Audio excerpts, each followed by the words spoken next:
मेरे गुरु महेश्वर शिव को मेरा प्रणाम है। इस कालखंड के प्रथम शिव के शिष्य और हम सबों के परम आदरणीय वरेण्य गुरु भ्राता साहब श्री के चरणों में मेरा प्रणाम है। शक्ति स्वरूपा माँ नीलम आनंद जी के चरणों में मेरा प्रणाम है। और प्रयागराज के इस पार्क लॉन उसमें उपस्थित आप सभी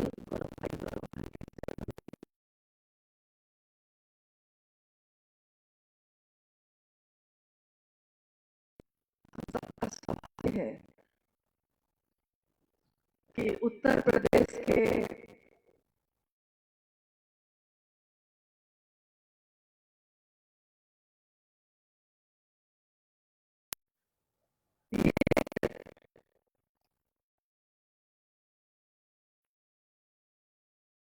जीत हुई और उसमें हम लोगों को भाग लेने का मौका मिला। वो परम सौभाग्य ही होता है जब अपने गुरु के बाद हम कर पाते हैं और उस काम को यानी गुरु के कार्य को आगे बढ़ाने के लिए हम क्या कर सकते हैं, इस निमित्त सक्रिय गुरु भाई गुरु बहनों की बैठक। आपने गौर किया है कि ये संगोष्ठी, ये बैठक, इसके साथ एक शब्द जुड़ा है, सक्रिय, सजग। यानी रिश्ते तो बहुत लोगों ने बनाए हैं, लेकिन कुछ लोगों के लिए जीवन का एक भाग है, समय मिलेगा तो कर लेंगे। यानी जीवन का एक छोटा सा भाग है कि मौका मिला तो महादेव की बात कर ली, मौका मिला तो महादेव से दया मांग ली, और मौका मिला तो महादेव को प्रणाम कर लिया। लेकिन कुछ लोगों के लिए ये जीवन है, जीवन का पल पल है। अपने जीवन के हर क्षण में, हर पल में वैसे गुरु भाई गुरु बहन भी हैं जिन्होंने महादेव की व्याप्ति लोगों के दिलों में हो, इसके लिए अपने जीवन की आहुति दी। आहुति का अर्थ ये नहीं होता कि बेकार कर दिया। आहुति का अर्थ ये होता है कि एक ऐसा अनुष्ठान, एक ऐसा यज्ञ, एक ऐसी बड़ी बात, एक महान उद्देश्य जिसकी पूर्ति के लिए जिसके पास जो क्षमता है, जिसके पास जो ताकत है, उसने अपनी सहभागिता दी। आपने सुना होगा कि जब हमारा देश भारत आजाद हुआ, उससे पहले आंदोलन हुए। लोगों के पास न तो व्यक्ति थे, यानी शारीरिक शक्ति भी लोगों की नहीं थी, आर्थिक शक्ति भी नहीं थी, पैसा भी नहीं था, लोग भी समझने को तैयार नहीं थे कि हमको आजादी चाहिए। लेकिन जब धीरे धीरे यह कारवां बना, उसमें असंख्य लोगों ने अपना घर बार छोड़ा, अपनी नौकरी छोड़ी, अपने शरीर पे पड़े जेवर को भी उतार के दे दिया, और इन लाखों करोड़ों लोगों की सहभागिता के बाद ये देश आजाद हुआ। तो ये नहीं कहा जा सकता कि किसी एक व्यक्ति के कारण देश आजाद हुआ। उसी तरह जब इस देश में, इस काल में, इस स्थान में महादेव गुरु हैं, इसका शंखनाद किया साहब श्री हरिनानंद जी ने, जो इस कालखंड के प्रथम शिव के शिष्य कहलाए। इस कालखंड के यानी ये कौन सा काल चल रहा है, तो ये कलयुग चल रहा है। इस कलयुग में पहला शिव का शिष्य कौन हुआ, तो अभी जो आपके पास आंकड़ा है, अभी जो आपके पास जानकारी है, उस जानकारी में शिव के शिष्य साहब हरिनानंद जी के बारे में लोगों ने जाना कि उन्होंने शिव को गुरु बनाया और जनमानस को, यानी जगत के एक एक व्यक्ति को शिव शिष्य बनने का संदेश दिया कि आप शिव शिष्य बन सकते हैं। जब ये संदेश आया, ये आज से कितने वर्ष पहले की बात है, सन 1974 में साहब श्री ने, बिहार का एक जिला है आरा, वही शमशान भूमि की अर्धरात्रि में उनके मन ने जो निराश था, हताश था, हारा हुआ था, उस मन में उन्होंने सोचा था कि गुरु भगवान होते हैं, लेकिन गुरु के रूप में आज तक जिसको भी पाया, शरीरधारी जितने भी गुरुओं को पाया, हर जगह धोखे हैं, छल है, ठगा जा रहा हूं। और ठगे हुए मन में जो ठगा जाता है वो फिर किसी पे विश्वास नहीं कर पाता।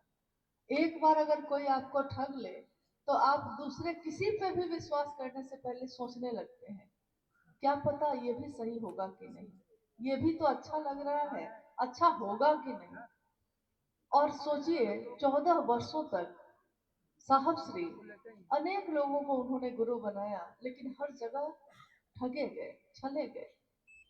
और 14 वर्षों के बाद ये घटना घटी है अर्धरात्रि में, जब उनके मन में ये विचार आया कि गुरु भगवान होते हैं। सारे लोगों ने आज तक यही कहा कि गुरु र ब्रह्मा गुरु र विष्णु गुरु र देवो महेश्वर, गुरु साक्षात पर ब्रह्म तस्मै श्री गुरुवे नमः। सारे लोग दुनिया के यही कहते हैं कि गुरु में, यानी सामने जो आपके गुरु है, उसमें ब्रह्मांडी शक्ति होती है उत्पन्न करने की, पैदा करने की। उसमें वैष्णवी शक्ति होती है, यानी आपके जीवन को चलाने की, स्थिति में रखने की। और उसमें महेश की भी शक्ति होती है, यानी लय करने की, संहार करने की। सारी शक्तियां एक गुरु में मानी गई। यहां तक कि कहा गया कि गुरु क्या होते हैं, तो ये पर ब्रह्म होते हैं, सीधे भगवान ही होते हैं। साहब श्री के मन में ठीक इसका उल्टा आया उस दिन। उनके मन ने सोचा कि जब गुरु भगवान होते हैं, भगवान गुरु क्यों नहीं है। उनके मन ने सोचा कि लोग कहते हैं गुरु शंकर रूपिणम, गुरु शंकर के रूप का होना चाहिए। साहब ने सोचा शंकर ही क्यों नहीं गुरु हो, गुरु जैसा, शंकर जैसा। जब शिव है, गुरु है, तो उसके जैसे दूसरे की तलाश में हम क्यों भटक रहे हैं।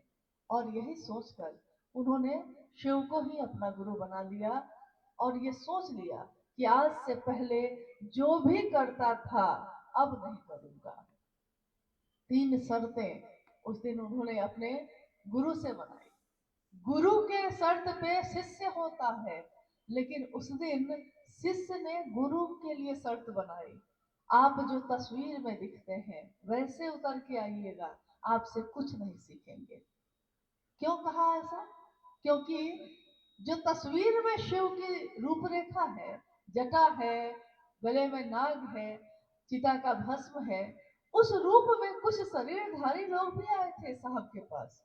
और साहब ने भले भोले मन से, निश्चल मन से ये सोचा था कि ये यही तो शंकर नहीं, यही तो भगवान नहीं है। तो उन्होंने कहा कि जैसे कभी कभी किसी मेला में आप देखिएगा कि जैसे एक बहरूपिया काली का रूप लेके आ जाता है, बड़ी बड़ी जीभ लेके, बच्चे डर जाते हैं, कहने लगते हैं अपनी माँ को, माँ काली माँ आ गई। तो यानी वो काली माँ है नहीं, लेकिन उसका रूप किसी ने धारित कर लिया है, तो छला जा रहा है, कोई सामने वाला समझ नहीं पा रहा। यही बात साहब ने कही कि उस रूप में आइएगा तो मैं ठगा गया हूं, इसलिए उस रूप में आइएगा तो आपसे ज्ञान नहीं लूंगा। और आप अब खुद जो बताइएगा, जब खुद बताइएगा, लेकिन तस्वीरों वाले रूप में नहीं, जो शरीरधारी कोई भी गुरु होता है उस रूप में आइएगा तब भी नहीं। और अब पहले से जो भी किया है मैंने वो कुछ भी नहीं करूंगा, अब आप बताइएगा वही करूंगा।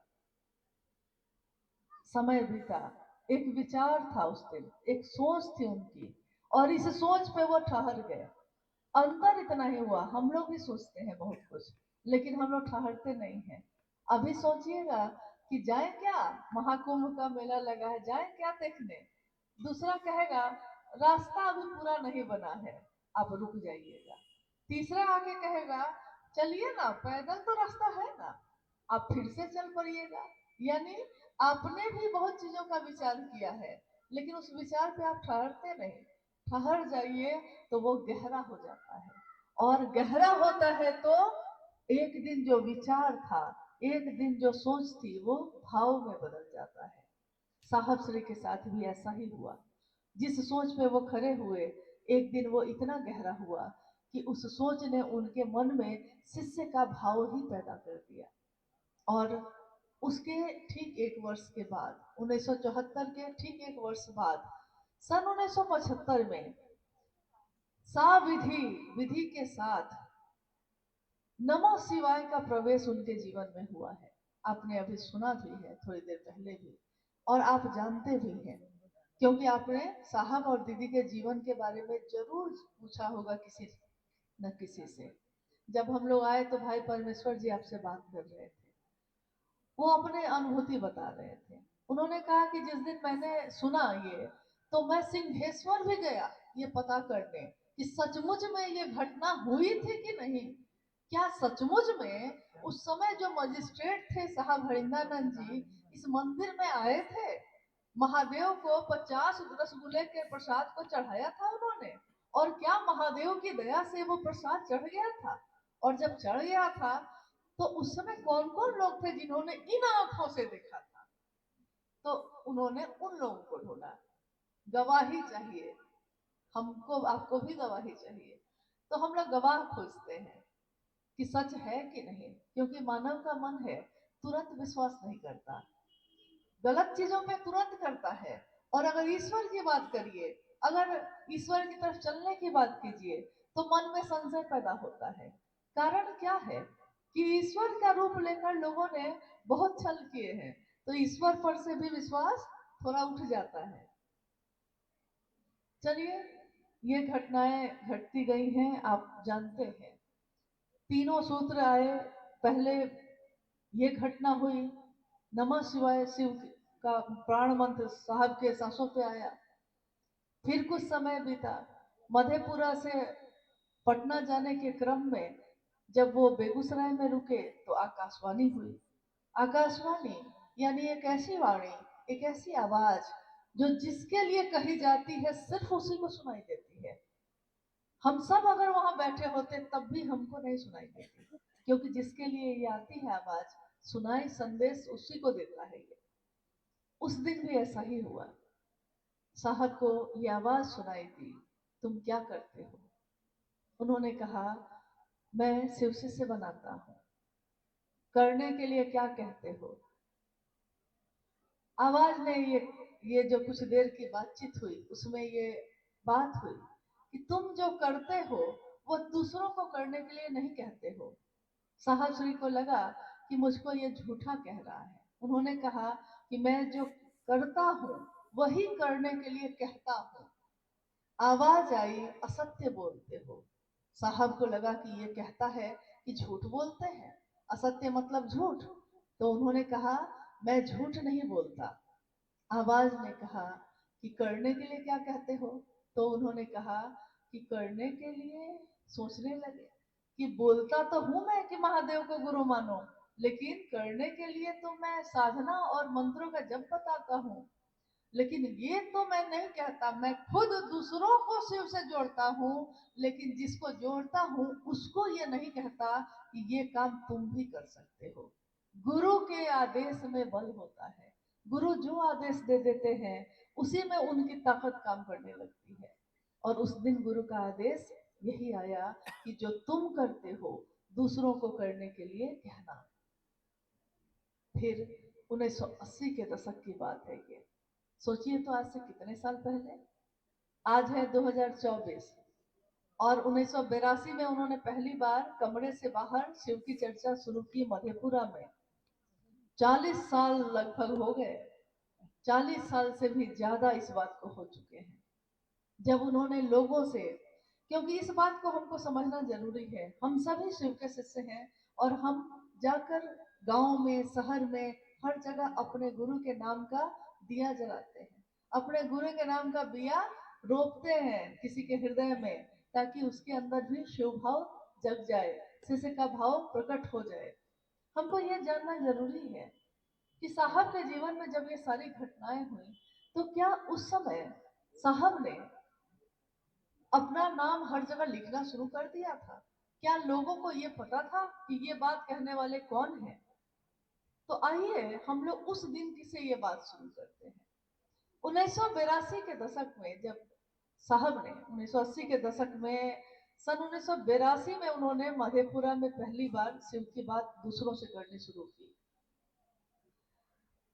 2 लोग जुड़े, 4 लोग जुड़े, 10, 20, 30। जब पहली बार आपके यहाँ हुआ होगा तो आपके यहाँ भी शुरू में कुछ लोग जुड़े होंगे, फिर 100 तक गई होगी संख्या, फिर 500, 1000, 2000, 5000 गई होगी ये संख्या, यानी संख्या तो बढ़ती गई होगी। उस दिन जब पहली बार साहब ने ये बात शुरू की तो संख्या तो बढ़ने लगी, संख्या बढ़ने लगी। अब जब कुछ लोग हो गए, 50-100 लोग हो गए, तो साहब ने कहा कि ये बात अब दूसरों से भी करनी चाहिए, और गुरु का आदेश भी तब तक आ गया। 1982 में, 1986 में गुरु का आदेश भी आ गया। तो गुरु के आदेश के आने के बाद तो शिष्य का मन और बलशाली हो जाता है कि गुरु का ही आदेश है, अब तो मुझको यही करना है। उन्होंने उन लोगों से ये बात कही जो उनसे उस समय जुड़े थे, शिव की बात सुन रहे थे और शिष्य बने हुए थे। साहब श्री ने उन लोगों से कहा कि हम लोगों को अपने गुरु का संदेश दूसरों तक भी पहुंचाना चाहिए। तो किसी दिशा में इनको भेजा, किसी दिशा में उनको भेजा। जो जाए वो अपने तरफ से कुछ जोड़ के बात बता के आ जाए। जैसे साहब ने कहा कि मैं कहता 3, तो सामने वाला जाकर कहा आता 3.5। नहीं, हाँ, या तो 2.25, या तो कुछ घटा देता, या तो कुछ बढ़ा देता। साहब ने कहा कि मैं इस मानसिकता को समझता था, क्योंकि आदमी का ये स्वभाव है कि अगर वो अपनी तरफ से कुछ नहीं जोड़ेगा, घटाएगा, तो उसको लगेगा कि मैंने क्या किया, ये तो जो साहब ने कहा उसी बात को ना हम किए, तो मेरा इसमें क्या हुआ। इसलिए वो कुछ न कुछ घटाता, कुछ न कुछ बढ़ाता। तो जब ऐसा होता है तो होता यह है कि जिसका संदेश है दूसरे तक पहुंचते पहुंचते उसका रूप ही बदल जाता था। अब आप किसी को कहिए कि वहां जाना है और कोई उसमें जोड़ दे नहीं, तो वहां तक जाते जाते तो बात वाक्य क्या हो गया, वहां नहीं जाना है, ये हो गया। यानी कुछ मिलावट अगर आ जाती है तो संदेश का रूप बदल जाता है। पहली बार साहब श्री को लगा कि नाम देना होगा इसमें, और इसके लिए उन्होंने उस समय एक लाल कागज पे अपना संदेश जो था, जो शिव से आया था, छपवाया एक पन्ने पे, और उस पे उन्होंने ये सारी चीजें लिखी कि अविश्वास में भी महादेव को अपना गुरु बना सकते हैं। विश्वास, समर्पण और श्रद्धा पूजा के लिए होती है, लेकिन शिव की शिष्यता के लिए अविश्वास, असंशय और संशय ही संशय और अश्रद्धा भी उतना ही परिणाम लाती है जितना विश्वास। इस तरह के संदेश को साहब ने एक कागज पे छपवाया और उसके नीचे लिखा हरिंद्रानंद। पहली बार जब ये कागज छपा जिसपे संदेश छपा, उस पे पहली बार साहब ने अपना नाम लिखा हरिंद्रानंद, इसलिए क्योंकि जब भी कोई संदेश लेके जाता वो कुछ ना कुछ घटा देता, बढ़ा देता। तो उनकी लाचारी हो गई कि इसको उन्होंने छपवाया कागज पे। फिर कुछ समय बीता, धीरे धीरे तीनों सूत्रों का निरूपण हुआ। तीनों सूत्र आए, नमः शिवाय उनके सांस पे आया, वो तीसरा सूत्र उन्होंने बनाया उसको। शिव का आदेश आया, गुरु का आदेश आया, आकाशवाणी आई, दूसरा सूत्र बनाया। और सिंहेश्वर मंदिर में जब ये घटना घटी कि जब उन्होंने महादेव को प्रसाद खिलाया और वो प्रसाद सबके बीच चढ़ गया, ग्रहण कर लिया गया, और उस दिन साहब ने इतना ही कहा अपने महादेव से कि आज तो सारे लोग खड़े हैं और विवश हूं मैं। तो उन्होंने कहा, बुढ़ाओ इज्जत रखिए। साहब ने कहा कि मुझको उस समय कुछ भी याद नहीं आया, कि मैं कोई मंत्र पढ़ने लगता, मैं कोई साधना करने बैठ जाता, मैं ध्यान लगाता, लेकिन मेरे मन ने कुछ भी नहीं समझा, उस समय कुछ भी याद नहीं आया, सारे मंत्र भूल गया और मुझको बस इतना ही याद आया कि बुढ़ऊ इज्जत रखिया, बस। यानी गुरु की दया का आश्रय लेना। महादेव की दया का आश्रय जब शिष्य लेता है तो उसका मन हर जगह से टूटा हुआ, हारा हुआ होता है और अब उसके पास कोई सहारा नहीं बचता। एकमात्र शिव के शिष्यता, शिव की दया का आश्रय, यही उसके लिए बचा हुआ रहता है, यही बाकी रहता है। और इसीलिए पहला सूत्र उन्होंने बनाया, मन ही मन उस शिव से कहिए, संप्रेषण दीजिए, यानी अपने मानसिक संदेश को भेजिए महादेव तक। हे शिव, आप मेरे गुरु हैं, मैं आपका शिष्य हूँ, मुझ शिष्य पर दया कर दीजिए। बार बार उन्होंने कहा कि इस बात को कहिए। हो सकता है ये बात बोलते समय आपके मन में विश्वास नहीं हो सकता है आपके मन में प्रेम नहीं हो, भाव नहीं हो सकता है किसी की बात सुनकर आपने देखा देखी में इस बात को कहा हो, लेकिन झूठ कहत कहत भी सांच बनी आई। झूठ बात भी अगर बार बार कहा जाता है तो मन उसको सच समझने लगता है, और ये तो शिव की ही बात थी, बार बार दोहराई गई। तो जब पत्थर पे भी रस्सी एक निशान बना सकती है, महादेव की बात अगर इस मन में बार बार दोहराई जाए तो ये कोमल मन महादेव के लिए संवेदना से क्यों नहीं भरेगा, महादेव के प्रेम से क्यों नहीं भरेगा। ये तीनों सूत्रों का निरूपण हुआ और हमारे आपके जीवन में ये आगे बढ़ा। सन 1990 में साहब श्री ने एक छोटी सी किताब जिसका नाम उन्होंने लिखा शिष्यानुभूति, वो लिखी गई 1990 में, छपवाई गई। कुछ ऐसी बातें हैं शिव को गुरु बनाने में और शिव का शिष्य बनने में जो आज तक की सारी मान्यताओं से, आज तक के इतिहास में अध्यात्म की धरती पे जो जो हुआ उसमें और शिव की शिष्यता को इन सब से परे करती है, इन सब से अलग करती है। और वो बात क्या है? वो ये है कि शिष्य ने अपनी अनुभूति लिखी है कागज पे। दुनिया में कागज पैसे से मिलता है, कागज आपको फ्री में कोई नहीं छपेगा, आप छपवाने जाइएगा तो पैसा लेगा कि नहीं, लेता है। और लिखने बैठिएगा तो कलम की जरूरत पड़ेगी कि नहीं, उसमें उसको भी खरीदना पड़ा होगा, कागज और कलम पे। लेकिन भाव जो आपके अंदर उभरे हैं, जो आपने लिखा है, उस भाव की क्या कीमत है, उस शिष्य की अनुभूति की क्या कीमत है, इस धरती के क्या चीज देने से उसकी कीमत चुकाई जा सकती है? कुछ भी नहीं। रुपया, पैसा, सोना, चांदी, हीरा, कुछ भी दे दीजिए, किसी के मन के भाव को खरीद सकिएगा? किसी के मन के भाव को, उसके प्रेम को, उसकी कीमत लगा सकिएगा? तो शिष्यानुभूति जिसको नाम दिया साहब ने, उस शिष्यानुभूति पे कीमत लिखी अंतिम पन्ने पे, और वो कीमत क्या थी आपको पता है? आपने पढ़ा है ये? क्या थी कीमत? आपका शिव शिष्य होना लिखा हुआ है, मूल्य, और उस मूल्य के आगे लिखा हुआ है आपका शिव शिष्य होना। आज की इस बैठक में आपको गुरु भाई जो है वो लोग आपको देंगे शिष्यानुभूति। हर गुरु भाई गुरु बहन के लिए मुख्यालय से उन्होंने मंगाया है, आपको देंगे। और आपसे आग्रह है मेरा कि शिष्यानुभूति को देखते ही उसका पहले पूरी किताब को उलटिएगा और उसके मूल्य को पढ़िएगा। 1990 के दशक में छपी इस किताब पे साहब ने लिखा कि आपका शिव शिष्य होना ही इसका मूल्य है। इस मूल्य को चुकाने की बारी तो हम सब की है, हमने इसको लिया है अपने हाथ में। और मूल्य क्या मांगा गया? रुपया पैसा नहीं, मूल्य ये मांगा गया कि आप शिव के शिष्य हो जाइए।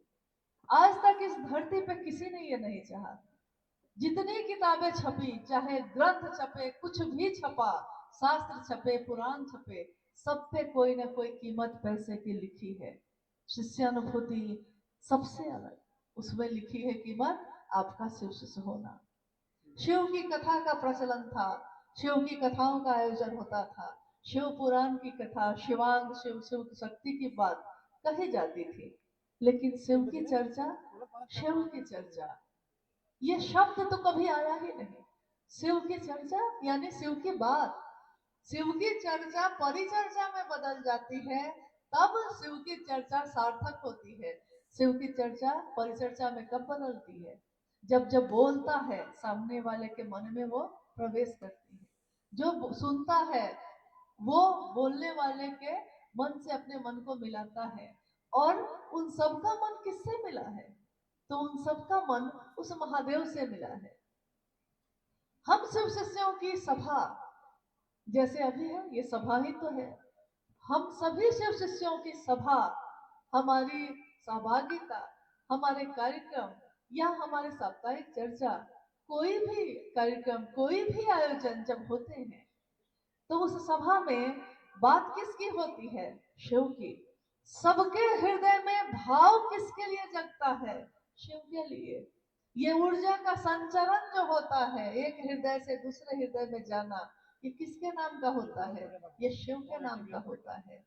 और साहब ने कहा कि ऋग्वेद की अंतिम ऋचा ये कहती है, पहला ग्रंथ जो किताब के रूप में उपलब्ध है इतिहास में, ऋग्वेद, पहला वेद, उसकी अंतिम ऋचा ये कहती है, सोचिए कितने हजारों वर्ष पहले वो लिखी गई।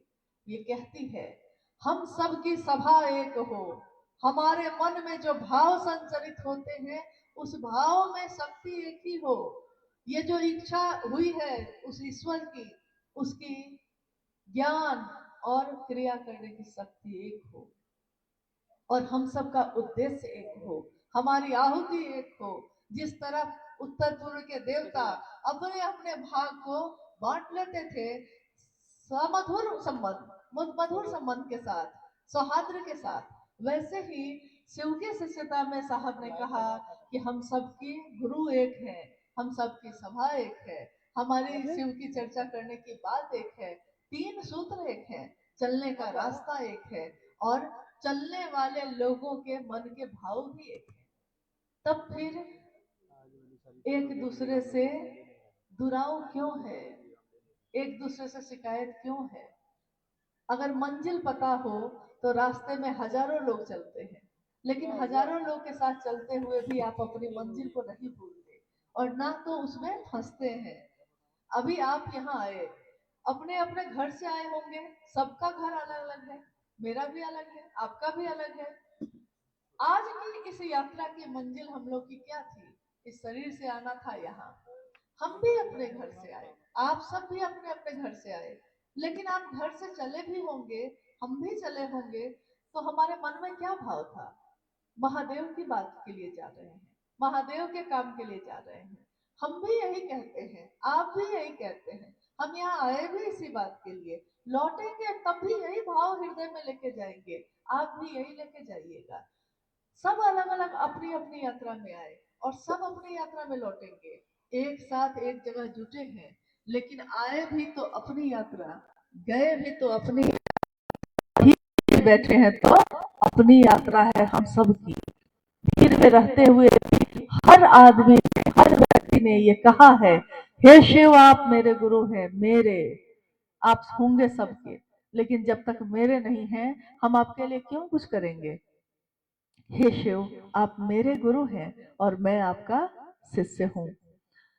इस पंक्ति पे साहब श्री ने कितनी बार इसकी व्याख्या की और कहा कि ये जो पंक्ति है ये कहती है बहुत कुछ, सिखाती है बहुत कुछ, लेकिन हम ध्यान नहीं देते।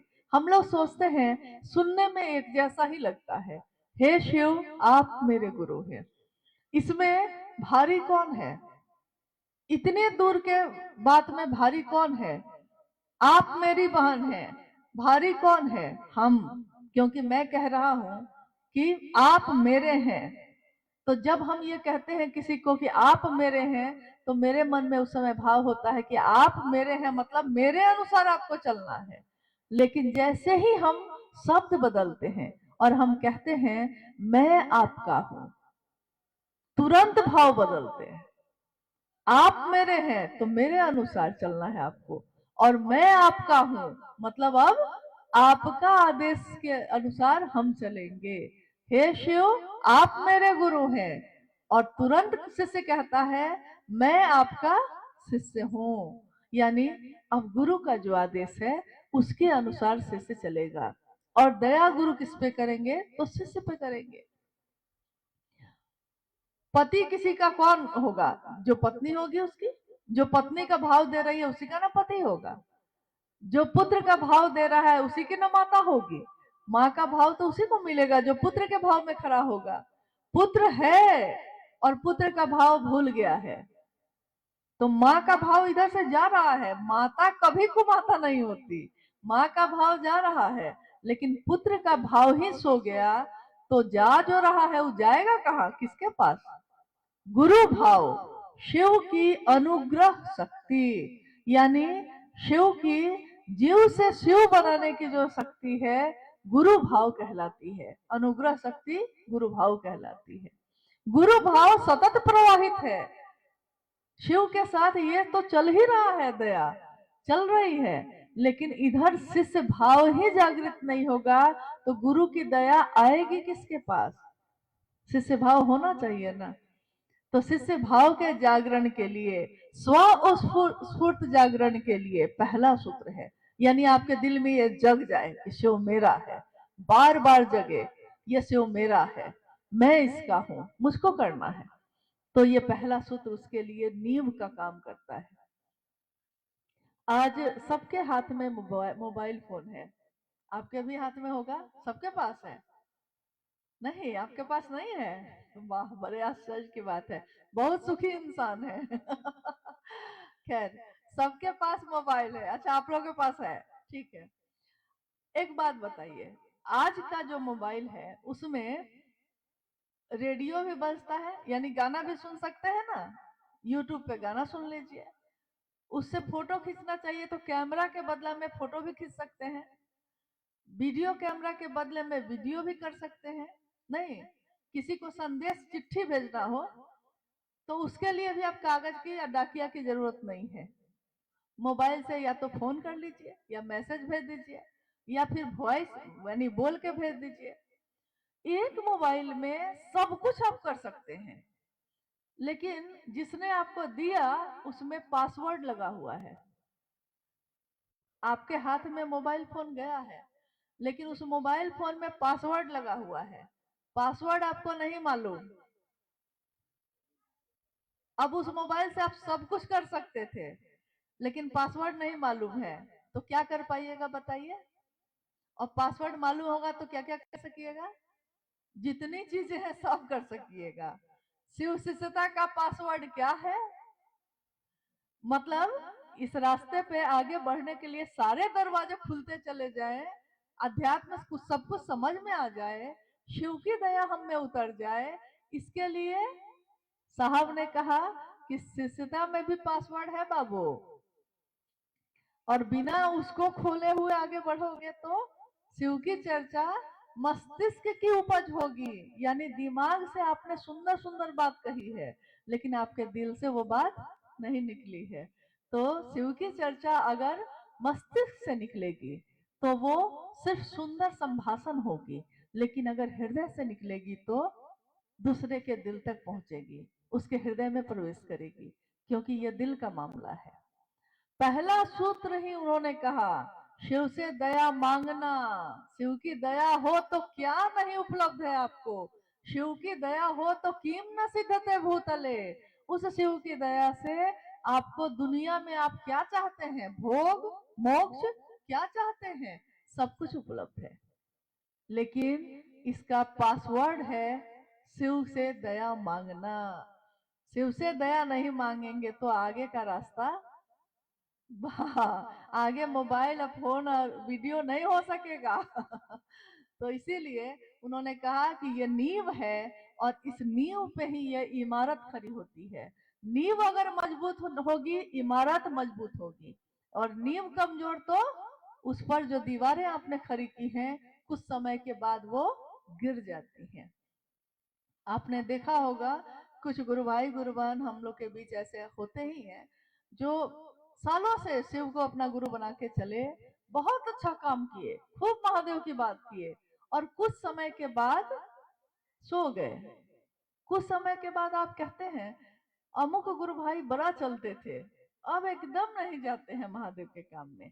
वो गुरु बहाना बहुत चलती थी, अब कहती हैं, बहाना कर देती है, नहीं जाना चाहती हैं। कारण क्या हुआ है? शिव चर्चा तो उन्होंने खूब की, लेकिन शिव से दया नहीं मांगी, और शिव को प्रणाम करने के मानसिक अवस्था में, वो भाव के अवस्था में, भाव प्रणाम करने की अवस्था में नहीं आए। तो शिव की चर्चा जो जगत और व्यक्ति को जोड़ती है, इसके संतुलन के लिए, कि आप हमेशा चल सकिए, महादेव से दया मांगना और महादेव को प्रणाम करना, ये बहुत जरूरी है। इसलिए आप लोग से अनुरोध है कि तीनों सूत्र करिएगा। अगर तीनों सूत्र जरूरी नहीं होता तो क्या साहब ने इसको दिया होता? कभी नहीं दिया होता। वो उतना ही देंगे जितने की जरूरत है। डॉक्टर उतना ही देता है जितने में बीमारी ठीक हो जाए। शरीर की बीमारी होती है, डॉक्टर दवा देता है और कहता है एक गोली सुबह खाना, एक गोली दोपहर और एक गोली शाम में खाना। तो आप खाते हैं कि नहीं खाते हैं? खाते हैं क्योंकि आपको पता है कि बीमारी इसी से दूर होगी। तो हमारे मन में जो बीमारियां पैदा होती हैं, जगत है ना, जगत की गंदगी तो शामिल होगी, तो मेरे मन में शामिल नहीं हो। गंदगी है चारों तरफ, लेकिन मेरे मन में प्रवेश नहीं करे, इसके लिए हमको महादेव से दया मांगने की बहुत जरूरत है। दया मांगते ही रहिएगा। ये मत सोचिएगा कि एक बार मांग लिए तो हो तो गया अगले 10 साल के लिए, ऐसा नहीं होता है। ईश्वर प्राप्ति का कोई भी काम, चाहे वो दया मांगना हो, चाहे मंत्रों का जप हो, शिव को प्रणाम करने के विधा हो, नमः शिवाय का सहारा लेना हो, ईश्वर प्राप्ति के लिए किया हुआ कोई भी काम जीवन भर चलता है। और ये श्रम साध्य नहीं होता, इसमें ताकत नहीं लगती है, इसमें बस महादेव की दया लगती है। साहब श्री ने कहा कि अध्यात्म, शिव के शिष्यों के लिए अध्यात्म हवा की लाल, हवा मिठाई जो होती है ना, लाल और मीठी होती है, देखने में खूबसूरत, और खाइए तो मीठी, लेकिन उसमें देखने में इतनी बड़ी। लाल मिठाई खाए हैं देखने में इतनी बड़ी, लेकिन जब पकड़िए तो लगता है कि अरे कुछ भी तो वजन रहता है इसमें, कुछ भी वजन नहीं। वही है अध्यात्म, वही है शिव की शिष्यता। ये कोई भारी चीज नहीं है, ये बहुत हल्की है, मीठी है और सुंदर है। आइए हम लोग कुछ जिज्ञासा अगर आई है तो उस पर भी बात करें। आप में से भी कोई कुछ पूछना चाहते हैं तो जरूर पूछिए। हम लोग कोई विद्वान नहीं है, लेकिन जितना भर साहब श्री से सुना है, माँ नीलमानंद जी से सुना है, उतना भर बताने की कोशिश कर सकते हैं। जिज्ञासा है कि शरीरी गुरु को अपना गुरु बना लिया है, तो क्या महादेव को गुरु बनाना जरूरी है?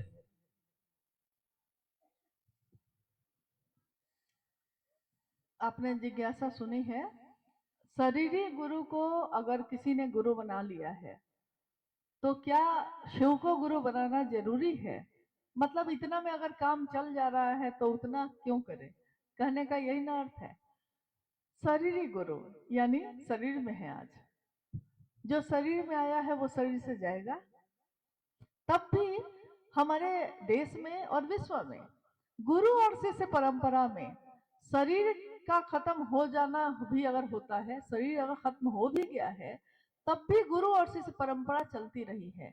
यानी ये बात साबित होती है कि शरीर का बहुत उसमें रोल नहीं होता। किसी को आपने गुरु बनाया है, अगर शरीर में भी बनाया है, तो दिन रात तो आप उसके साथ रहते नहीं हैं, आपका मन ही उससे जुड़ा होता है। और जितना आपका मन उससे जुड़ा होता है, उतना उसका ज्ञान आपके मन में प्रवेश करता है, चाहे वो शरीरधारी गुरु भी हो तब भी। शरीरधारी गुरु, उनकी एक सीमा है, क्योंकि शरीर में है, एक सीमा तो होगी। वो भी शिव का अंश है, शिव गुरु है तब धरती पे कोई गुरु है, वो भी शिव का अंश है, लेकिन एक सीमा तो है। सीमा ये है कि ईश्वर की तरफ ले चलने में वो आपके मेरे मन को अगर ले जाना चाहे तो क्या करेंगे। तो कोई गुरु साधना बताता है, कोई माथे पे स्पर्श करके यानी अपने स्पर्श से ही आवेशित करता है, कोई मंत्र देता है, कान में मंत्र फूकते हैं या बताते हैं या लिख के देते हैं, मंत्र देते हैं और कहते हैं कि मंत्र का जप करिएगा, छिपा के करिएगा, किसी को दूसरे को नहीं बताना है, आपके लिए है ये। यानी एक ऐसा बंधन है जिसके अंदर जाइएगा आप तभी आपका मन शिव के लिए जा सकेगा। उसकी भी सीमा खत्म हो जाती है। उसी में सदगुरु श्रेणी के भी गुरु आते हैं। सदगुरु अपनी दया से सीधे शिव के लिए अभिषेक कर सकते हैं, क्योंकि बंगाल में एक साधक हुए माँ काली के, रामकृष्ण परमहंस। माँ काली का नाम सुन के ही वो ध्यान में चले जाते थे। कोई कहता माँ तो वो ध्यान में चले जाते। वो किसी के माथे का स्पर्श करते और वो सीधे काली के ध्यान में चला जाता। यानी स्पर्श से, दया से या अपनी वाणी से, किसी भी तरीके से। लेकिन उनका भी एक दायरा है, यानी कुछ ना कुछ शर्त शरीर में है, कुछ ना कुछ शर्त होगी। अब आप उस शर्त के अंदर आइएगा तभी ना वो आपको शिष्य बना सकेंगे, तभी ना आपको शिव की तरफ लेकर जाएंगे। शर्त अलग अलग हो सकती है। कोई कहता है शाकाहारी बन के आओ, कोई कहते हैं प्याज लहसुन भी छोड़ना होगा, कुछ जगहों पे तो आप सुनते हैं कि दूध दही भी छोड़ना होगा, कुछ जगह पे है गृहस्थी छोड़नी होगी, ब्रह्मचारी बन के आना होगा, पूरे जीवन में विवाह नहीं करना होगा, कुछ जगह पे है कि स्त्री का स्पर्श नहीं करना होगा, नहीं, कुछ जगह पे है कि समाज में नहीं रहना होगा, पहाड़ पे जंगल में रहना होगा। यानी ईश्वर की तरफ ले चल सकते हैं, लेकिन उनकी भी एक सीमा है। एक न एक नियम, एक न एक वर्जना होगी, एक न एक पसंद या नापसंद होगी ही होगी। जगत गुरु शिव, जब हम कहते हैं जगत गुरु शिव, इसका अर्थ है जगत का एक एक व्यक्ति शिव को अपना बना सकता है और शिव का अपना हो सकता है। दोनों बातें हैं। इसमें आप कहिएगा कि क्या महादेव पात्रता खोजते हैं? अगर महादेव ने पात्रता खोज दी, महादेव ने अपने अनुसार पात्रता खोज दी, हम लोग इतने लोग बैठे हैं ना, कौन उसके अधीन आ पाएगा? कौन इस तरह का पात्र है कि शिव का शिष्य हो सकता है? इतने लोगों में कोई एक होगा। अगर शिव ने पात्रता खोज दी तब, योग्यता खोज दी तब, लेकिन महादेव ऐसा नहीं करते। निविड़ अंधकार में पड़ी हुई चेतना को भी शिव मात्र अपनी दया से, अहेतुकी होती है उनकी दया, ऐसे भी मिल सकती है। सिद्धि मांगने से मिलेगी, और नहीं तो सिद्धि, बड़ी सिद्धियां तो दे दी जाती हैं, मांगी भी नहीं जाती, वो दे दी जाती हैं, मिल सकती है। निविड़ अंधकार में रो रो नरक, यानी ऐसा कुछ किया है हमने, इतना पाप किया है, इतने पापाचरण में रहे हैं कि रो रो नरक के भागी हैं हम। अगर यानी करोड़ों नरक मिलेगा, ऐसा भी पाप किया है हमने अगर, तो रो रो नरक के भागी को भी निखार देंगे शंभु, ए उरगुर के बलजा गलहार लेंगे शंभु। एक शंभु ही है जो जहर रखने वाले को भी गले से लगाने का कलेजा रखते हैं। एक शंभु ही है, एक शिव ही है जो निविड़ अंधकार में परी चेतना को भी सीधे शिव बनाने की बात रखते हैं, यानी वो कर सकते हैं। जो आपके भाग्य में नहीं है, जो किसी ने नहीं लिखा है और कोई दे भी नहीं सकता है, वो भी अगर कोई दे सकता है तो शिव ही दे सकते हैं, बाकी कोई नहीं दे सकता। इसलिए शरीरधारी गुरु को तो आपने बनाया है, लेकिन अगर आपके पास महादेव उपलब्ध हो तो आप क्या करिएगा? इस बारे में साहब ने एक छोटी सी घटना बताई। उन्होंने कहा एक बच्चे का जन्म हुआ, तो वो बच्चा जो अपने माँ के गोद में था, वो उसके हाथ में क्या पकड़ाया कि वो हाथ से छोड़ ही नहीं रहा था, छोड़ ही नहीं रहा था। मुट्ठी जो बंद थी उसकी, तो मुट्ठी खुलती ही नहीं थी। सबने प्रयास किया कि अरे इतना छोटा बच्चा है कोमल, मुट्ठी में क्या पकड़ लिया है जो छोड़ नहीं रहा है। सब कोई आके बोले बच्चा छोटा है, गोद में है, जबरदस्ती करेंगे तो हाथ में चोट लग जाएगी, लेकिन वो मुट्ठी अपनी नहीं खोल रहा। तो वहीं एक व्यक्ति थे, उनको क्या समझ में आया, उन्होंने कहा कि रुकिए जरा मैं भी कोशिश करता हूँ। उन्होंने अपने गले में जो चेन थी ना, बड़ी सी सोने की चेन उन्होंने पहनी थी, उस चेन को उतारा और बच्चे के सामने, उसके हाथ के सामने ऐसे ऐसे लहराया। बच्चा ने, जो जिसकी हाथ एकदम बंधी हुई थी, अचानक उसने मुट्ठी खोली और चेन को पकड़ लिया। मुट्ठी में क्या था? मुट्ठी में माँ ने जो अंगूठी ऐसे पकड़ी थी ना, तो उसके हाथ में अंगूठी पकड़ा गई थी, तो अंगूठी को ही पकड़ लिया था। लेकिन जब चेन सामने आया तो हाथ से अंगूठी छोड़ा और चेन को पकड़ लिया। तो साहब ने कहा कि जब बड़ी चीजें आ जाए तो छोटी चीजें छूट जाती हैं। नहीं, महादेव ही गुरु जब मिल जाएंगे तो, महादेव गुरु है तो सम्मान तो सबका करेंगे, झुकेंगे सबके लिए, प्रणाम तो सबको करेंगे, लेकिन ये मन ये दिल तो महादेव के लिए ही रहेगा। तो मेरा कहना है कि शरीरधारी गुरु को बनाया है आपने, तो कोई गुरु इस बात से खुश होगा, अगर वो गुरु है तो इस बात से उसको आनंद आएगा कि आप भी उस ईश्वर की तरफ गए। आखिर गुरु भी तो आपको ईश्वर की तरफ ही लेके जाते, तो आपके शिव के शिष्य बनने से वो आह्लादित ही होगा, खुश ही होगा, अगर वो गुरु हैं तो।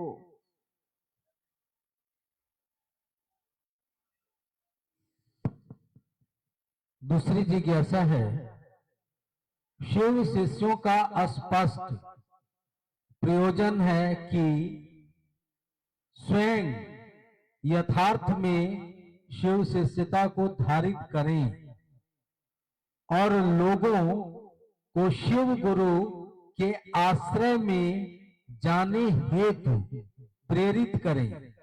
कृपया यथार्थ का अर्थ समझाया जाए। ये पूरा वाक्य का अर्थ समझाना है कि सिर्फ यथार्थ का?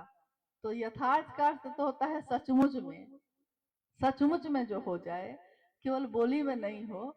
बोली में हम कहते हैं भैया, लेकिन भैया समझ नहीं रहे हैं। बोली में कहते हैं सिस्टर, सिस्टर समझ नहीं रहे हैं। तो यथार्थ यानी सचमुच में बहन समझने लगे, ऐसा हो जाए। तो वाक्य पूरा ये है कि शिव के शिष्यता यथार्थ में हम धारित कर लें, सिर्फ बोली में नहीं। यथार्थ में कैसे होगा? जितना महादेव की बात करेंगे, इसका बड़ा सरल तरीका साहब ने बताया, जितना दूसरे को समझाओगे उतना खुद समझोगे। यानी दोनों तरफ एक साथ वार होता है। शिव की चर्चा, शिव से दया मांगना तो आपने अपने लिए मांगा है ताकि आप बात कर सकिए महादेव की, लेकिन शिव की चर्चा जब आप करते हैं तो उसमें स्वयं और समूह दोनों शिव भाव से आप प्लावित हो, शिव की चर्चा उसी को कही जाती है।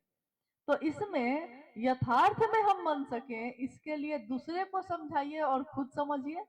और आपके साथ ऐसा हुआ होगा, बहुत जगह ऐसा हुआ होगा जहां आप गए होंगे और आपसे किसी ने जिज्ञासा की होगी, कुछ पूछा होगा, बहुत सारी बातें पूछी होंगी।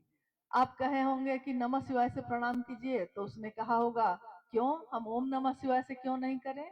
आप कहिएगा कि गुरु बनाइए, क्यों, वो भगवान है, हम गुरु क्यों बनाए?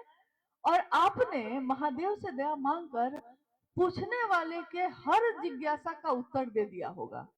हुआ है कि नहीं? ऐसा दिया होगा, और आपने जो बोला होगा वो उसी से समझ गया। आप भी बाद में बैठ के सोचते हैं कि इसका उत्तर तो हम पढ़े नहीं थे कहीं, हम क्या समझाए उसको जो वो समझ गया। आप भी बाद में बैठ के सोचते हैं कि ये ज्ञान मेरे अंदर आया कैसे, क्योंकि ये तो हम किसी से सुने नहीं, ये तो हम किसी से पूछे नहीं। तो शिव यथार्थ में शिष्य बनाते हैं उसको जो दूसरों को भी ले चलता है, दूसरे को पहुंचाने में खुद भी पहुंचेंगे। दूसरे को स्टेशन पहुंचाने गए हैं तो आप भी पहुंचिएगा कि नहीं? पहुंच ही जाइएगा। और पहुंच के आप सोचते हैं कि पहुंचाने तो इसको आए थे और खुद पहुंच गए। तो यथार्थ में शिव के शिष्य बनने के लिए सबसे सुंदर तरीका है, दूसरों को भी समझाइए और खुद भी समझ जाइए। दूसरों को भी शिव के लिए प्रेरित कीजिएगा, शिव से जुड़ाव करने के लिए। आपने सुना अभी थोड़ी देर पहले चर्चा में, जब मैं बैठी थी मैं सुन रही थी कि गुरु भाई लोग जब बात कर रहे थे, उन्होंने कहा ये कि को महादेव की बात किसी से अगर आप कहते हैं तो उसको महादेव से जोड़िएगा, खुद से नहीं। और ये बात बार बार साहब ने कही है, शिव से जोड़ो और छोड़ो, मतलब उसको महादेव के दया के आश्रय पे छोड़ो। ये आदत ठीक नहीं है कि खुद से जोड़ लो। अगर खुद से जोड़ भी लीजिएगा, मान लीजिए जोड़ लिया, आदमी है, मन है, उसको लगेगा कि 50 आदमी जो यहाँ है इस मोहल्ले में, उसको तो हम ना जोड़े, तुमको हम ना शिव बनाए कि दूसरे आए थे। अभी आपके यहाँ आने से पहले जहाँ थे हम लोग, वहां बात आई कि एक व्यक्ति ने कहा कि साहब हरिंद्रानंद जी आए थे क्या, दीदी नीलम आनंद आई थी यहाँ तुमको बताने, हम आए थे तो हम ना तुम्हारे गुरु हुए। वहां के लोगों को कुछ कुछ व्यक्ति ऐसे थे जिन्होंने ये कहा था। साहब हरिंद्रानंद तो नहीं आए, दीदी नीलम आनंद तो नहीं आई शरीर में, लेकिन ये बात किसकी थी? शिव को अपना बनाओ, ये तीनों सूत्र किसके थे, किसके हैं जो हम पहुंचाते हैं? तो हम माध्यम है इस बात को पहुंचाने के लिए। जैसे कोई मुझ तक आया, हम भी किसी तक पहुंचते हैं, लेकिन उसने भी मुझको महादेव के लिए छोड़ा, और मुझको भी किसी को महादेव के लिए प्रेरित करना चाहिए, खुद के लिए नहीं। और जो महादेव के लिए होगा वो आपके साथ चलेगा, वो आपसे प्रेम करेगा, क्यों नहीं करेगा? आपने उसको शिव दिया है, तो शिव को देने वाले को प्रेम क्यों नहीं करेगा, उसका सम्मान क्यों नहीं करेगा?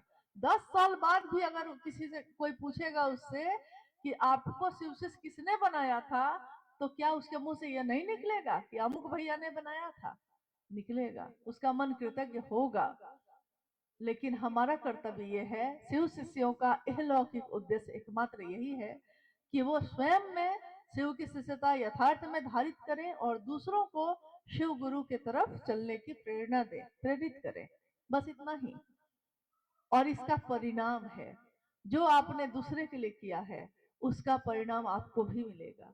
आपने दूसरों का हित चाहा है, आपने ये चाहा है कोई शिव हो जाए, कोई शिव की तरफ चले, आपके जीवन में भी शिव उतरेंगे। जो आपने दूसरों को दिया है वही आपको मिलेगा, और दूसरों को अगर आपने थोड़ा दिया है, आपको दुगुना होके मिलेगा।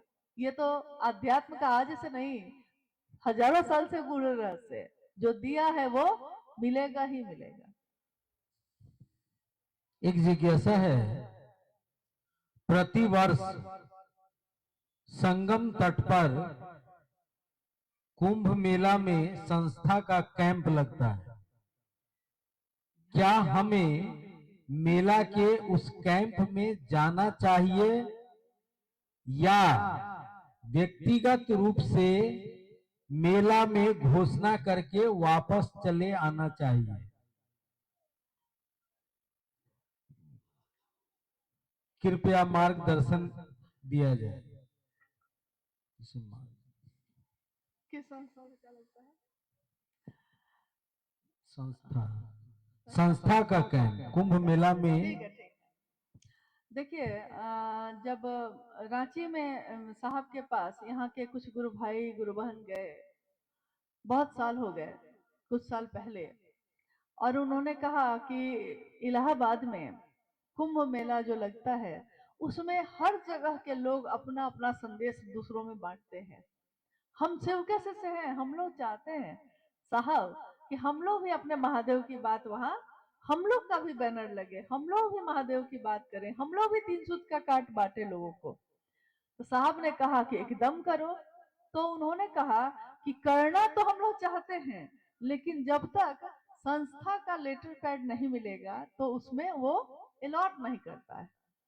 तो साहब ने कहा कि ठीक है, उसमें यहाँ से ले लीजिए आप, और वहां जमा करके जगह ले लीजिए और महादेव की बात करिएगा। लाखों लोग आते हैं, आपके पास मौका है। मौका ये है कि आप लाखों अलग अलग जगह से आए लोगों को शिव की शिष्यता से जोड़ सकते हैं। यह भी एक मौका है।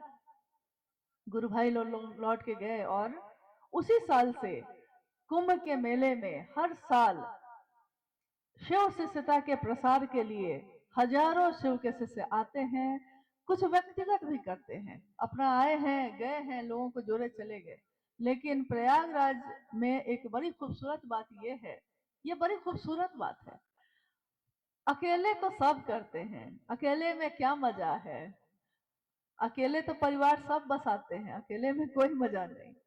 मजा तो तब है, आनंद तो तब है जब, अभी अभी मैंने कहा, संगठित होकर करने में क्या बुराई है। संगठन में बहुत ताकत होती है, सामूहिक प्रयास में बहुत ताकत होती है।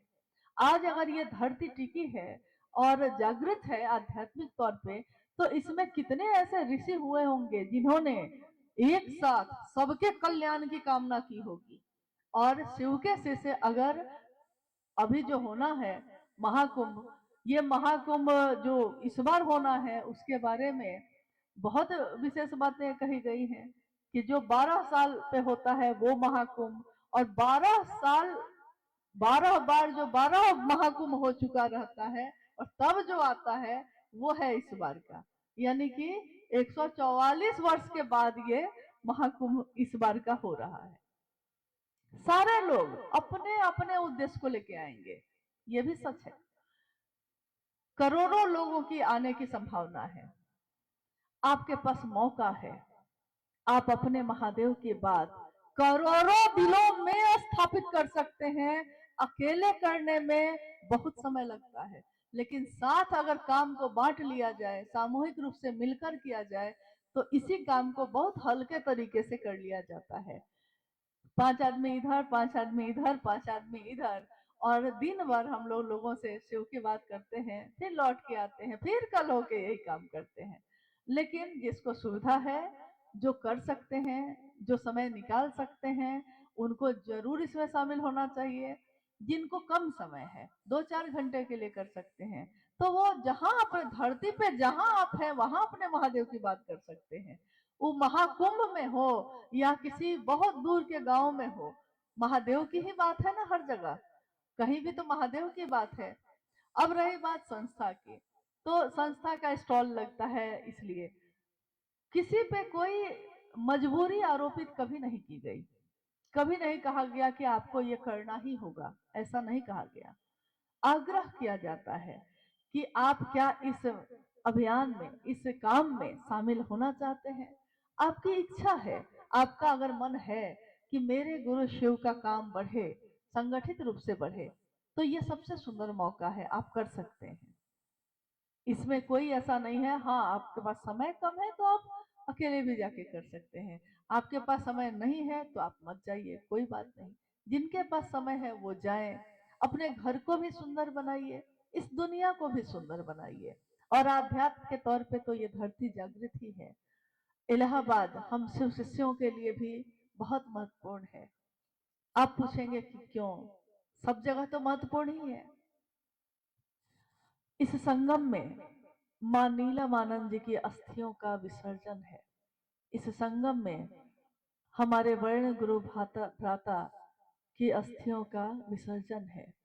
विसर्जन अस्थि का होता है, उनके संदेश का नहीं, उनकी सोच का नहीं। उन्होंने शिव की शिष्यता व्यापक हो, दिलों में जले, लोगों तक पहुंचे, इसकी कामना की है।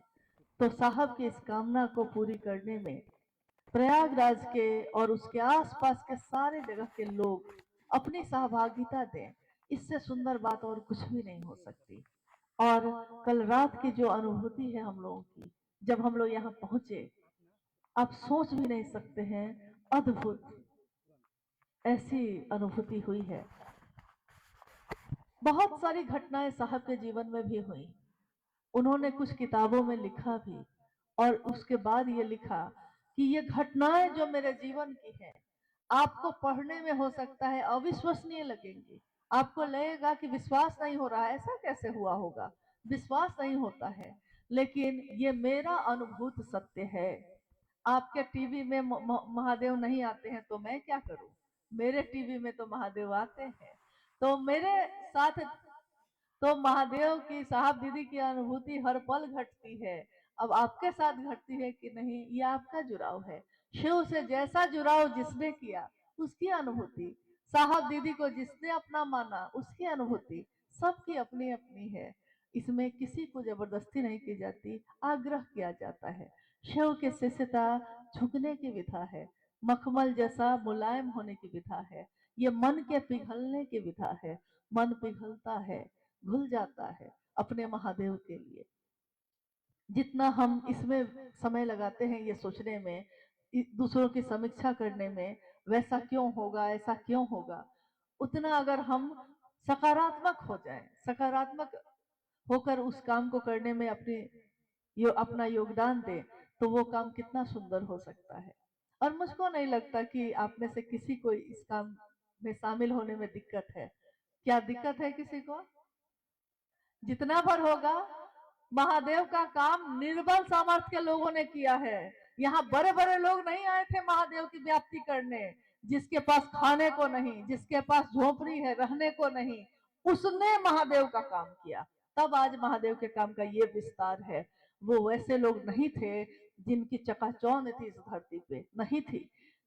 अंधेरे में गुम, मानसिक और शारीरिक और आर्थिक हर तरीके से अंधेरे में गुम लोगों ने महादेव को अपना गुरु माना। और महादेव की बात की ऐसी रोशनी फैली है आज कि बल्ब नहीं जलता है, लेकिन सारा जहां रोशन है, सबके दिल रोशन है। तो आइए हम सब मिलकर उस रास्ते पे चलें। जितना भर आपका सामर्थ्य है, आप अपनी सहभागिता दीजिए। जितना मेरा है, हम चले।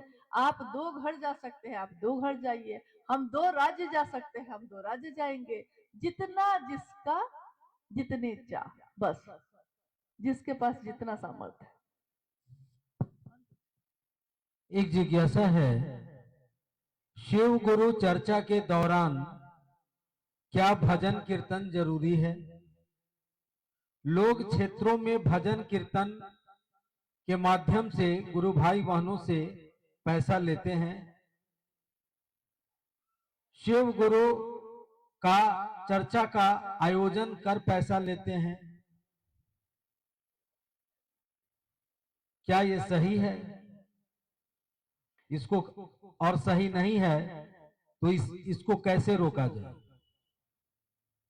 जिज्ञासा तो आपने सुनी ली कि बहुत लोग ऐसे हैं जो अलग अलग क्षेत्रों में जाते हैं, शिव का भजन गाते हैं, उसके बदले में पैसे लेते हैं।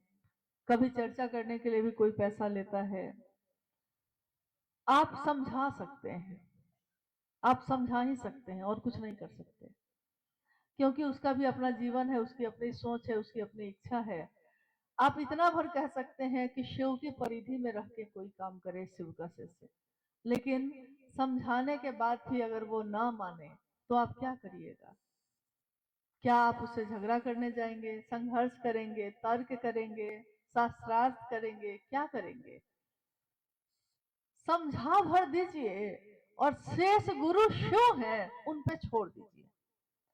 शिव की जो बात होती है ना, उसमें आवाज नहीं होती है, लेकिन उसमें बहुत कुछ हो भी जाता है। कोई आवाज नहीं होती, कोई कुछ नहीं बोलता, मौन है, शांत है, कुछ नहीं बोलता। जिसको जो मन कर रहा है, आ रहा है, कर रहा है, जा रहा है। जब आध्यात्मिक धरती पे सबके चलने का रास्ता भी नहीं था, प्लेटफॉर्म भी नहीं बना था, आज रनवे बना है। रनवे मतलब हवाई जहाज जिसपे उड़ाते हैं हम लोग। तो जब हवाई जहाज उड़ाने के लिए वो जो सड़क होती है ना, उसको रनवे कहते हैं, बनी भी नहीं थी।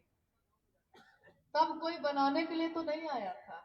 तो बनाने में तो साहब दीदी ने अपने जीवन का, अपने मन प्राण को लगा दिया और आज रनवे बन गया है। तो जिसको मन करता है अपना हवाई जहाज उड़ा रहा है, कोई हेलीकॉप्टर उड़ा रहा है, कोई हवाई जहाज उड़ा रहा है, नहीं, सब अपना अपना उड़ा रहा है। ये नहीं सोच रहा है कि उड़ाने में तो बहुत अच्छा लग रहा है, लेकिन अगर रनवे ही काम करना बंद कर दिया, तब रनवे उतारा ही नहीं, तब हवा में कितने देर रहिएगा? इसलिए हम लोग को कम से कम शिवशिष्यता में ये काम नहीं करना चाहिए। देखिए, रही बात भजन की या कीर्तन की, तो कीर्तन करना या भजन करना गलत नहीं है, लेकिन किस स्थान पे कर रहे हैं और कितना कर रहे हैं, ये तो सोचना होगा आपको। हर काम हर जगह पे तो नहीं करते। गए हैं डॉक्टर को दिखाने, वहां तो आप कहिएगा कि नहीं हम तो नृत्य करेंगे, हम तो नाचेंगे, तो डॉक्टर कहेगा तब बाहर जाइए, यहाँ नाचने की जगह नहीं है। नहीं कहेगा कि नहीं। आप रेलवे स्टेशन पे गए हैं और पकड़ना है ट्रेन, और बैठ के आप सबको जमा करके वहां गाने लगिएगा, तो आके रेलवे के पुलिस जो है आके कहेगी कि भाई साहब ये करना है तो अच्छी बात है, लेकिन करना है तो चले जाइए वहां, प्लेटफॉर्म को खाली करिए। कानून है, नियम है। तो बात क्या है कि जगह कहाँ है शिव की चर्चा में। शिव की चर्चा का मतलब ही होता है शिव की बात, शिव की चर्चा कर रहे हैं हम। अब इसमें है कि लगातार अगर चर्चा हो रही है तो हरा बोलो और जागरण भजन तो शुरू में हम लोग करते हैं, माँ नीलम आनंद जी का लिखा हुआ है, उन्हीं के द्वारा शुरू हुआ। तो उस समय से ये चलन में है, शिव चर्चाओं में ये होता है। बीच में बहुत जरूरी लग रहा है, बहुत देर से चर्चा हो रही है, एकाध भजन होना चाहिए तो उतना हो सकता है, लेकिन भजन कभी भी आपके मन को अस्थायित्व नहीं देगा। गीत और भजन जब बजते हैं, जब कोई गाता है, उस समय तो पूछिए मत क्या लगता है। उस समय तो लगता है कि मेरा मन सीधे भगवान के पास ही है। जितने देर वो गा रहा है ना, मेरा मन भी उसमें डूबा हुआ है, और हमको लग रहा है कि सीधे भगवान महादेव के चरण में ही बैठे हुए हैं हम। लेकिन जैसे ही गीत खत्म होता है और मन लगता है कि तेजी से फिर से धरती पे उतर जाता है, तुरंत कहते हैं चलो चलो घर, बहुत देर हो गई।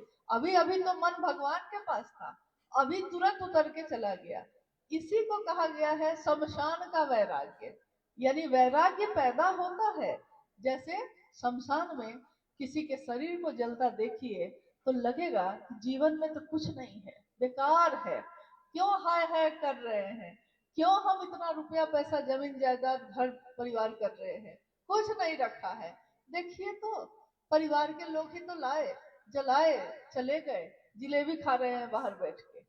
उस समय लगता है, और लगता है कि एकदम वैराग्य पैदा हो गया मन में, लगता है कि कुछ नहीं रखा है, अब से हम इस सब में नहीं करेंगे। लेकिन देखिए कुछ ही देर के बाद आप ही जाके चाय पी रहे हैं, आप ही जाके घर के सारे चीज को देखने लगते हैं कि बहुत पूरा दिन तो उधर ही बीत गया, चलिए अब इधर वाला काम आप संभाल लें। तुरंत तुरंत जो वैराग्य पैदा हुआ था, वो जैसे ही उसकी परिधि से बाहर गए, वैराग्य खत्म। यानी अस्थायित्व नहीं है। भजन में, गीत में अच्छा लगता है, मन को महादेव की तरफ ले भी जाता है, लेकिन क्षणिक है ये। गए थे कि तुरंत नीचे उतर भी गए। शिव की चर्चा क्या करती है? शिव की चर्चा अस्थाई से भाव लाती है। जितनी बात हम महादेव की करते हैं उतना मेरा मन समझता है, जितना हम महादेव से दया मांगते हैं उतना मेरा मन उन्हीं की याद में डूबा रहता है। अब पता ही नहीं चलता मेरा मन महादेव के पास है कि महादेव ही मेरा मन है, ये समझ में ही नहीं आता है, क्योंकि मन में तो अब पल पल हर क्षण महादेव रहते ही हैं। देखिए शिव की चर्चा ने आपके जीवन में उस शिव को अस्थाई बनाया है और आपके मन को मजबूत किया है। मानसिक बल अगर मजबूत होता है, शरीर भी मजबूत होता है, और उसका जुड़ाव अगर आध्यात्मिक जगत से हो, तो आध्यात्मिक जगत से अगर आप मजबूत हैं तो मन भी मजबूत और शरीर भी मजबूत। मन मजबूत होता है तो क्या होता है? तो मन मजबूत होता है तो हम कहते हैं कि मन चंगा तो कठौती में गंगा। यानी मन की बात है, आज से नहीं हजारों साल से यही बात कही गई है कि मन की बात है ये। तेरा मन दर्पण कहलाए, भले बुरे सारे कर्मों को देखे और दिखाए, तेरा मन दर्पण कहलाए। आपका मन ही दर्पण कहलाता है। अभी अभी जो मैंने बात कही आपको कि किसी व्यक्ति ने आने समय यात्रा में जो बोला, वो पहली बार मुझसे मिला था कल, और उसने, जिसने उससे ये कहा कि साहब तो नहीं आए थे ना तुमको बताने, दीदी तो नहीं आए थे बताने तुमको, मैं आया था ना तुमको बताने, तो मैं ना गुरु हूँ। उस व्यक्ति को उसने, जिससे उसने कहा था, उसी समय छोड़ दिया, और मुझसे तो बाद में भेंट हुई है, और मुझको उसने ये कहा कि मैंने उसी समय उस व्यक्ति को छोड़ दिया। ये मुझको लगा कि जिसने ये कह दिया कि साहब और दीदी तो नहीं आए थे तुम्हारे पास, अब उसके साथ गुजारा नहीं हो सकता। तो जब तक मुझको कहता है, इनको कहता है गुजारा हो सकता है, लेकिन महादेव और साहब दीदी तक कोई जाएगा तब गुजारा हम लोग का नहीं हो सकता है। नहीं तो देखिए उसका मन दर्पण कहलाया कि नहीं, उसका मन दर्पण था कि नहीं, वो तो कभी मिला नहीं, मुख्यालय आया नहीं कभी, साहब से भी भेंट नहीं है कभी, लेकिन उसके मन ने समझा दिया कि ये आदमी जो बोल रहा है वो ठीक नहीं बोल रहा है, कुछ गड़बड़ है भाई इसमें, इसलिए उसने तो तुरंत निर्णय ले लिया, खुद ही साथ छोड़ दिया। अब आप कहिएगा कि हम समझाते, अरे उसका मन ही है उसके पास समझाने के लिए, और उसके मन ने समझा दिया।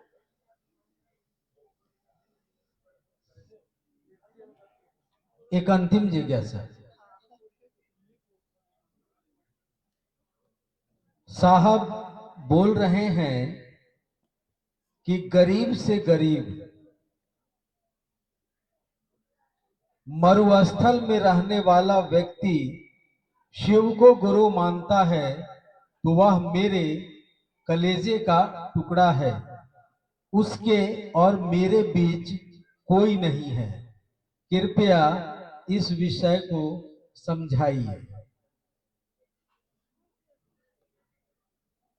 जिस दिन साहब ने ये चर्चा में अपनी ये बात कही, उसमें उन्होंने और भी बहुत बात कही। बहुत लोग ऐसे हैं जो इस पूरी चर्चा जो साहब की है उसमें से 2 लाइन अलग करते हैं और उसको वीडियो बना के डाल के लोगों को कहते हैं कि देखिए देखिए साहब ने कहा है ना, मेरे और महादेव के बीच में कोई नहीं है। बस यही तो बात हम आपको समझा रहे थे, लेकिन जो जो ये कह रहा है वो चाहता है कि आप उससे जुड़े रहिए। ये बड़ी आश्चर्य की बात है। वो चाहता है कि आप उनको छोड़ दीजिए, लेकिन वो ये चाहता है कि आप उनको पकड़े रहिए, उनको मत छोड़िए। तो ये बड़ी अजीब बात है। अब है कि जिसने आज भी अगर राजस्थान के मरुस्थल में भी शिव को अपना गुरु बनाया है, वो मेरे कलेजे का टुकड़ा है, उसके और मेरे बीच आने का अधिकार किसी को नहीं है, ये साहब श्री ने कहा है। और ये उन्होंने जो कहा है उनका कहने का मतलब भी यही है कि बिल्कुल सही बात है। साहब के इस संदेश में और शिव की तरफ चलने में किसी भी व्यक्ति के बीच में किसी को भी नहीं आना चाहिए।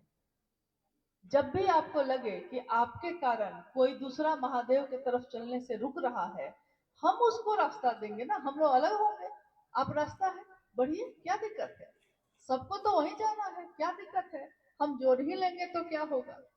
लेकिन उसमें उन्होंने और बातें कही। उन्होंने ये चर्चा की थी उस समय तीनों संस्था जो बनी हुई है हम लोग की, जो 2007 में ही गठित हुई थी, शिवशिष परिवार, शिवशिष हरिनारायण फाउंडेशन, वैश्विक शिवशिष परिवार, ये तीनों चीजें जब बनी थी उसके कुछ समय के बाद एक बैठक में साहब ने ये बात कही कि कोई किसी पद पे हो, कोई कुछ भी हो, संयोजक हैं, अध्यक्ष हैं, उपाध्यक्ष हैं, कोई कुछ भी हो, लेकिन वो मेरे और किसी गुरु भाई गुरुवान के बीच में आने का अधिकार उसको नहीं है। ये बिल्कुल सही बात है। और ये उन्होंने कहा कि संस्थाएं बनाई गई हैं ये व्यवस्था के लिए। किस व्यवस्था के लिए? इस व्यवस्था के लिए कि वो गुरु भाई गुरुवानों के गुरु कार्य को करने में मदद करे, सहयोग करे।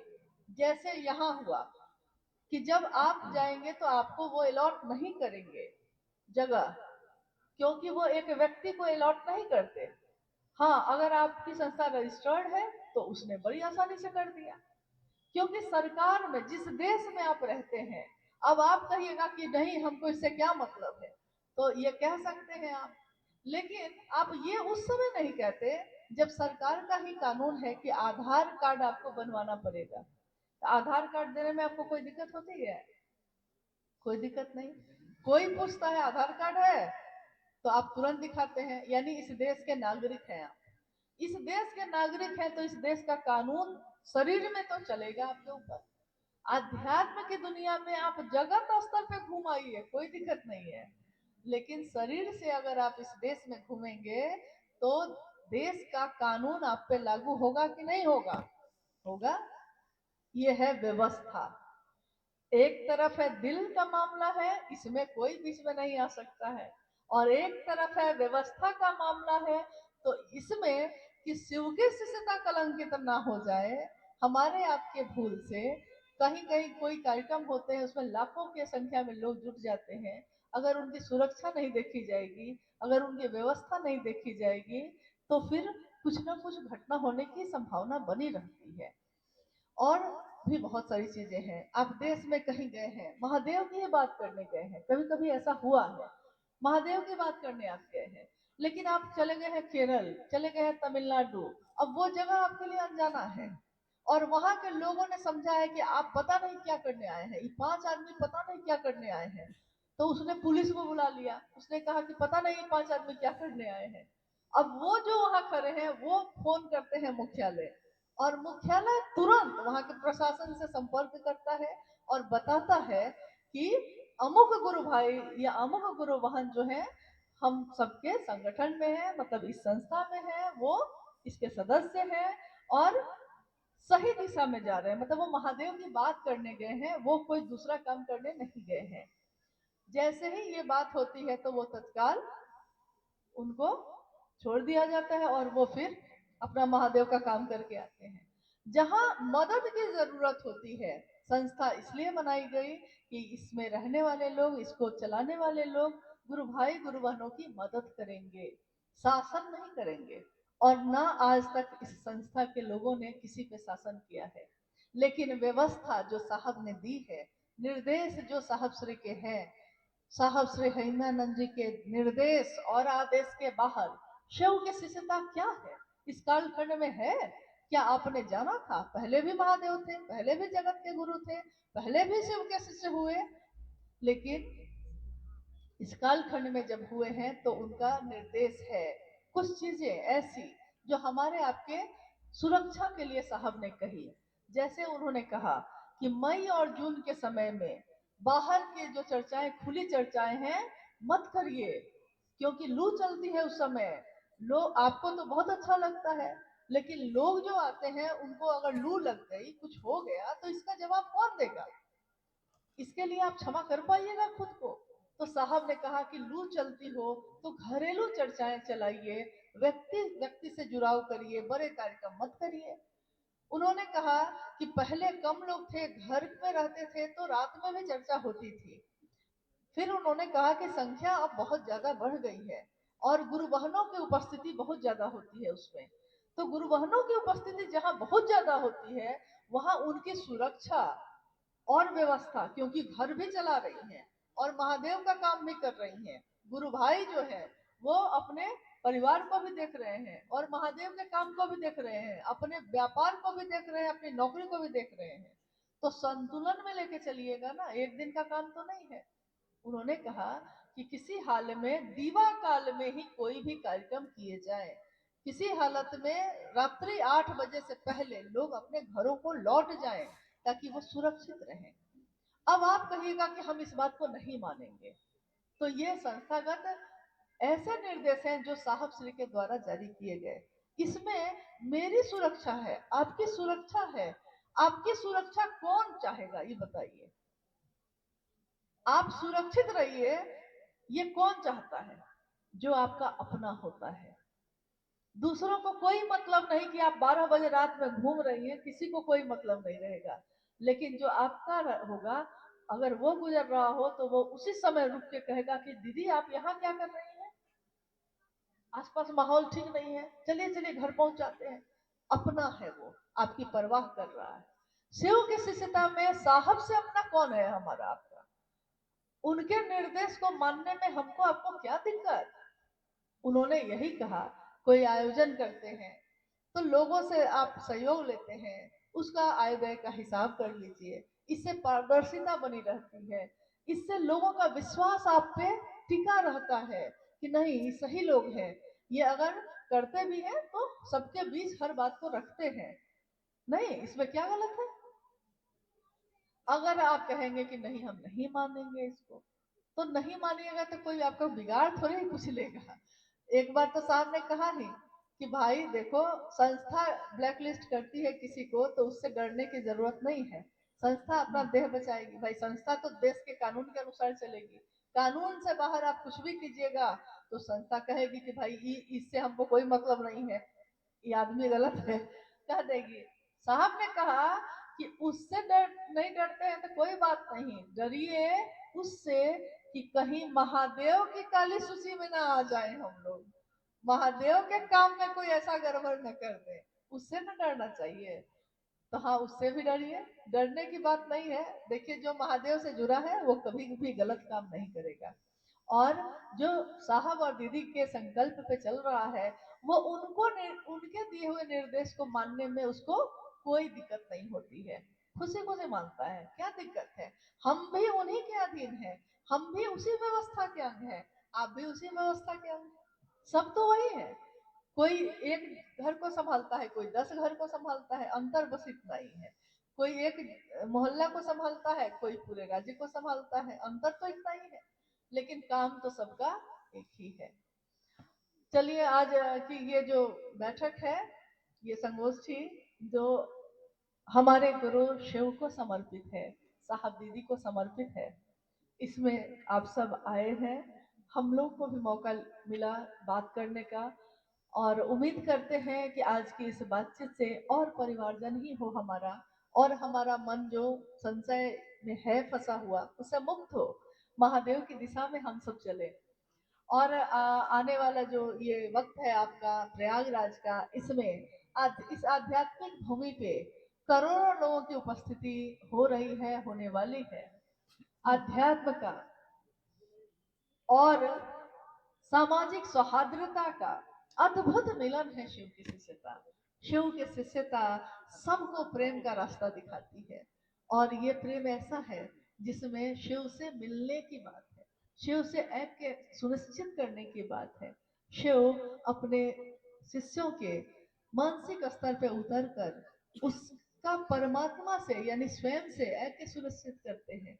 तो हम सबके गुरु शिव हमारे मन को अपने तरफ उन्मुख किए रहे, हम उनके काम आ सके, क्योंकि महादेव ही तो आए सबके काम, हम भी उनके कुछ काम आ सकते हैं। ये तो पहली बार साहब ने कहा, ये हमारा आपका सौभाग्य है कि हम लोग थोड़ा ही उनके लिए कुछ कर सके।